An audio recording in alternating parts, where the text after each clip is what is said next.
السلام علیکم۔ آپ کے 3 سوال ہمیں موصول ہوئے، آپ کے یاد فرمانے کا بہت بہت شکریہ۔ پہلے آپ نے یہ پوچھا کہ اسقاط حمل سے متعلق اسلامی احکامات کیا۔ سب سے پہلی بات تو یہ کہ اسقاط حمل شریعت میں اس وقت تک جائز نہیں جب تک کہ کوئی معقول وجہ نہ ہو، اور پھر اس کے مختلف اسٹیج ہیں کہ وہ حمل جو ہے وہ کس اسٹیج کا۔ البتہ اگر عورت حمل کا بوجھ نہیں سنبھال سکتی یا اس کی جان کو خطرہ ہے تو ایسی ادویات استعمال کرنے میں حرج نہیں کہ جس سے حمل جو ہے وہ ٹھہرے ہی نہیں۔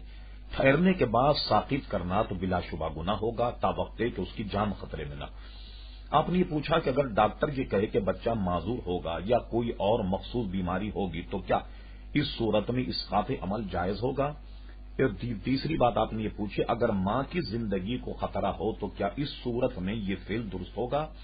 تو دیکھیے، اس سوال میں چونکہ مکمل وضاحت نہیں ہے تو میرا مشورہ یہ ہے کہ ایسی خاص صورت کو کسی آپ اپنے UK میں کسی مفتی کے سامنے اس ساری صورت حال کو اگر کھول کر بیان کریں تو آپ کے حال کے مطابق وہ فتویٰ دے گا، اس پر آپ عمل کیجئے گا۔ چونکہ صورت حال پوری طور پر ہم پر واضح نہیں، اس لیے ہم گویا کوئی جواب دینے سے فی الحال معذور ہیں۔ ہم آپ کو مشورہ یہی دیں گے کہ آپ UK میں کوئی اچھا ماہر فقہ کا علم رکھنے والا کوئی مفتی اگر ہو تو اس کے سامنے یہ سارے ڈاکومنٹ جو امراض کے ہیں یہ اور یہ کہ بیوی کو خطرہ کس طریقے سے لاحق اس کی پوری ڈیٹیل اگر آپ بیان کرائیں تو ہمارا مشورہ یہ ہے کہ وہاں کے مفتی سے رجوع فرما کر فتویٰ حاصل